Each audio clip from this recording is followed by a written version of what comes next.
వద్దు కళ్యాణ్ గారు. నమస్కారం అధ్యక్ష. ఇంకా ఉద్యోగుల కోసం మాట్లాడితే అధ్యక్ష, ఈ ప్రభుత్వ ఉద్యోగుల పరిస్థితి మింగలేక కక్కలేక అన్న పరిస్థితిగా ఉంది అధ్యక్ష. ఈ కూటమి ప్రభుత్వం అధికారంలోకి రాగానే 1వ నెల జీతం ఇస్తామన్నారు, అయ్యారు, ప్రకటిస్తామన్నారు. ఆ మేనిఫెస్టోలో పెట్టినవే నేను చెప్తున్నాను అధ్యక్ష. అసలు ఇంతవరకు అయ్యారు లేదు అధ్యక్ష. పిఆర్సీ ఎప్పుడు వేస్తారో తెలియదు అధ్యక్ష. ఈ 5 నెలల్లో ఒక్కటి కూడా ఇవ్వలేదు అధ్యక్ష. టీచర్స్ అయితే ఈ ప్రభుత్వం మీద జోకులు వేసుకుంటున్నారు అధ్యక్ష. టీచర్స్ అయ్యా హోమ్ మినిస్టర్ గారు. అధ్యక్ష, ఒక విషయం ఏంటంటే ఈ సభలో ప్రభుత్వ ఉద్యోగస్తుల గురించి మాట్లాడడం అనేది నిజంగా చాలా మంచి పరిణామం కింద భావించాలి. గౌరవ సభ్యురాలు కూడా ఆ టాపిక్ గురించి ఎత్తుతూ కొంచెం డైవర్ట్ అయినట్టున్నారు. ఒకటి విషయం ఏంటంటే లాస్ట్ ప్రభుత్వ ఉద్యోగస్తులు ప్యూన్ దగ్గర నుంచి ఐపీఎస్ ఐఏఎస్ ఆఫీసర్ వరకు ఎవరికి కూడా డిఏలు కానీ టీఏలు కానీ ఇంక్రిమెంట్లు కానీ పిఆర్సీలు కానీ ఏమీ లేవు అధ్యక్ష.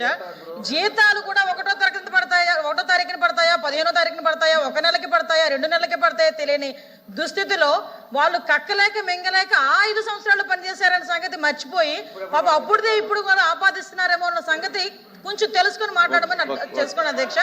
ఇంకో విషయం అధ్యక్ష, ఈ రోజు ప్రభుత్వ ఉద్యోగస్తులందరూ గుడ్ల మీద చేసుకొని ఉంటున్నారు అధ్యక్ష. ఎందుకనంటే అధ్యక్ష నాకు అవకాశం ఇచ్చారు, తను మాట్లాడారు, నేను మధ్యలో మీకు అడిగాను, మీరు నాకు అవకాశం ఇచ్చారు. నేనేమంటానంటే ప్రభుత్వ ఉద్యోగస్తులందరూ కక్కలేక మింగలేక అని వీళ్ళు అనుకుంటున్నారు. వీళ్ళున్నారు అధ్యక్ష కక్కలేక మింగలేక. కానీ ప్రభుత్వ ఉద్యోగస్తులందరూ ఈరోజు గుండెల మీద చేసుకొని 1వ తారీఖు కల్లా మేము పనిచేసిన ప్రభుత్వ ఉద్యోగానికి 1వ తారీఖు జీతాలు పడుతున్నాయని చెప్పి చాలా హ్యాపీ ఫీల్ అయ్యారు. ఈ రోజుకి కూడా అన్ని డిపార్ట్మెంట్లోని డిఏలు కూడా మేము ఇచ్చున్నాము. వీళ్ళు ఏంటంటే వీళ్ళ అత్యాశ ఏంటంటే వీళ్ళు 5 సంవత్సరాలు కనీసం డిఏలు కూడా ఇవ్వలేదు. ఈ 5 నెలలకు వీళ్ళు పిఆర్సీలు అడుగుతా ఉంటే నవ్వొస్తుంది అధ్యక్ష. ఆ విషయాన్ని సభ దృష్టికి తీసుకొస్తున్నాను అధ్యక్ష. అధ్యక్ష, వాళ్ళు అయ్యారు పిఆర్సీ డిఏ సంగతి తర్వాత ముందు మన జీతాల పరిస్థితి ఏంటి అనేసి మాట్లాడుకుంటున్నారు. ఎందుకంటేనట గవర్నమెంట్ వచ్చిన మొదటి నెలట 1వ తేదీ జీతం వచ్చిందంట అధ్యక్ష. 2వ నెలట 2వ తేదీ వచ్చిందట బడ్జెట్ గురించి మాట్లాడండి అధ్యక్ష. మరి డబ్బులు 3వ నెల 3వ తేదీని వచ్చిందట. 4వ నెల 4వ తేదీని 5వ నెల 5వ తేదీని జీతం ఇచ్చారంట అధ్యక్ష. అంటే ఇలా 5 సంవత్సరాలు గడిచేసరికి 2 నెలలకు ఇస్తారా అని టీచర్స్ భయపడుతున్నారు అధ్యక్ష.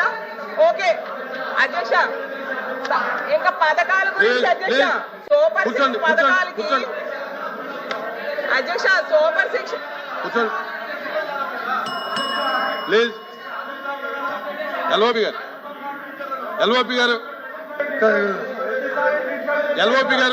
గారు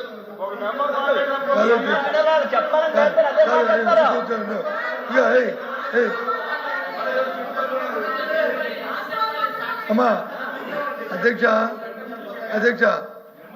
మెంబర్ మాట్లాడుతున్నప్పుడు మీరు మంత్రి గారు సంబంధించారు, మంత్రి గారు మాట్లాడారు, అయిపోయింది. అంతవరకు మేము సైలెంట్ ఉన్నాం. ఆ అమ్మాయిని కూర్చోమని చెప్పాం మా మెంబర్ కూడా. తర్వాత మళ్ళీ మాట్లాడుతూ మళ్ళీ రన్నింగ్ కమిటీ ఓపెన్ చేయమన్నారు అధ్యక్ష. మేమేం మాట్లాడప్పుడు రాసేమన్నారు అధ్యక్ష. అదే చదివేస్తాం. మరి ఎందుకు ఇది అవాస్తవ వారు మెంబర్ చెప్తుంది మీకు అవాస్తవం అనిపిస్తే మీరు మాట్లాడి చెప్పండి. అందుకే మీకు సంబంధించారు కదా, మీరు చెప్పారు కదమ్మా.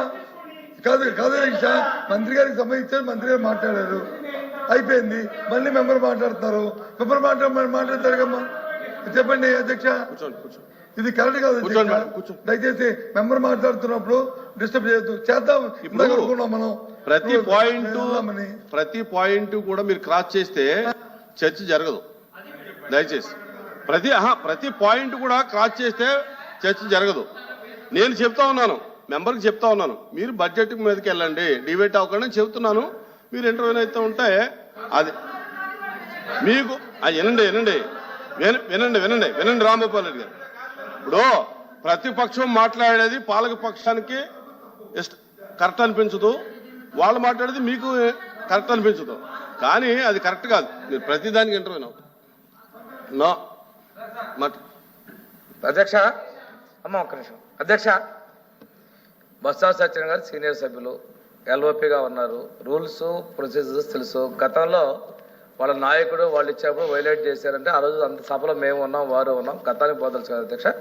ఈరోజు గౌరవ సభ్యురాలు మాట్లాడుతూ ఉద్యోగస్తులకు జీతాలు అనే విషయం వచ్చేసరికి నేను ఇక్కడ ఉన్నటువంటి ఉద్యోగస్తులు కూడా నా అధ్యక్ష కథ వాళ్ళు మాట్లాడలేరు. వాళ్ళకి 1వ తారీఖు 14వ తారీఖు ఫిక్స్ అయిపోయారు. పెన్షన్దారులు కూడా అదే విధంగా ఉన్న పరిస్థితుల్లో ఈరోజు 1వ తేదీ జీతాలు తీసుకుంటున్నారు. అంటే అవాస్తవాలు పక్కా పోకుండా సబ్జెక్టులో రమ్మని, ఎందుకంటే సభ్యులందరూ మాట్లాడాలి.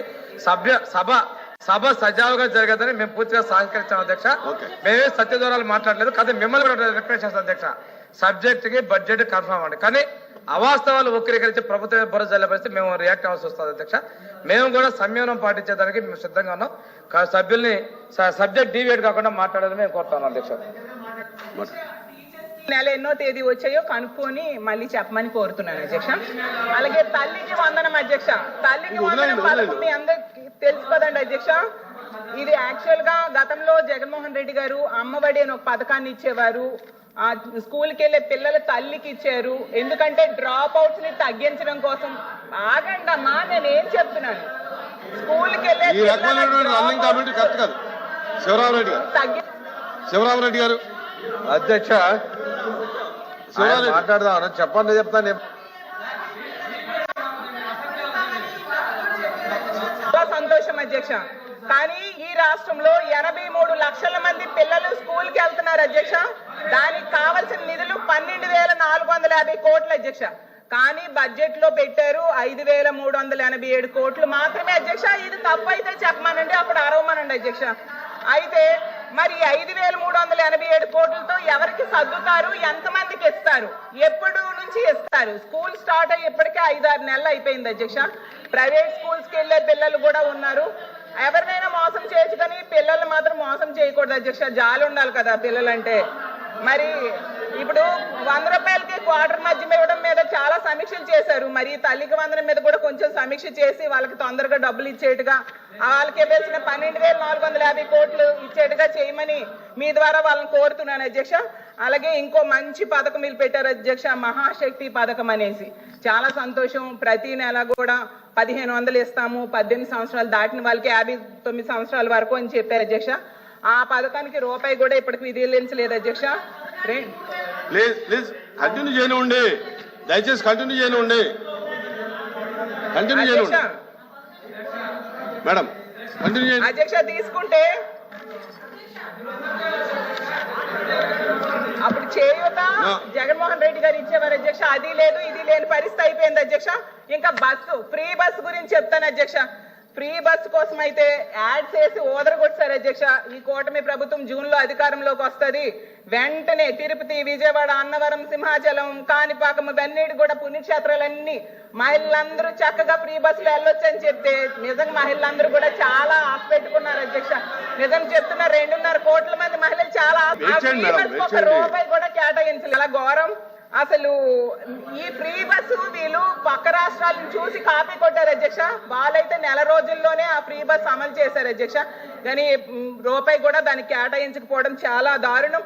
వినాయక చవితి అయిపోయింది, దసరా అయిపోయింది, దివాళీ కూడా అయిపోయింది, నెక్స్ట్ పండగ కూడా వచ్చేస్తుంది అధ్యక్ష. దానికి కూడా బడ్జెట్ లో నిధులు కేటాయించండి మళ్ళీ మార్చి అనేసి నేను కోరుతున్నాను అధ్యక్ష. అలాగే తీసుకుంటే గ్యాస్ బండ్ అధ్యక్ష, ఇది మరీ గవర్నమెంట్ అంటే 3 ఫ్రీ గ్యాస్ ఇస్తామన్నారు అధ్యక్ష. దీనికి కావాల్సింది 4,000 కోట్లు అయితే ఇచ్చింది 8,895 కోట్లు అధ్యక్ష. దీపం 2 అంటే నేను అనుకున్నాను ఏదో 3 గ్యాసులు ఇచ్చేస్తారు అనుకునేసరికి 2 గ్యాసులు ఎగ్గొట్టి 1 గ్యాస్ ఇవ్వడమని దీపం 2 అర్థమని నాకు అర్థమైంది అధ్యక్ష. ఓకే, ఇంకా అన్నదాత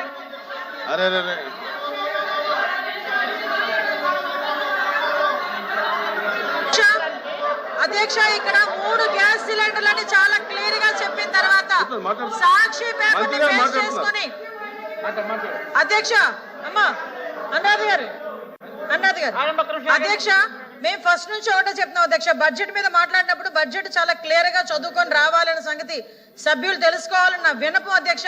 ఎందుకంటే ఇదే ఉచిత బస్సుల విషయంలో ఉచిత సిలిండర్ల విషయంలో 3 సిలిండర్లు ఏ టైం టు ఏ టైం, సంవత్సరానికి 3 సిలిండర్లు ఏ టైం టు ఏ టైం అని చెప్పి చాలా క్లియర్ గా చెప్పున్నారు. దానికి సంబంధించి మార్గదర్శకాలు కూడా విడుదల చేస్తున్నారు. అది ఓపెనింగ్ కూడా చేస్తున్నాం అధ్యక్ష. దానికి తిరిగి 2 సిలిండర్లు చెప్పడం అన్నది మాత్రం మంచి పద్ధతి కాదు అధ్యక్ష. అదేవిధంగా స్త్రీ నిధి కింద అధ్యక్ష ఈ బడ్జెట్ లో 3,500 కోట్లు కేటాయించడం జరిగింది అధ్యక్ష.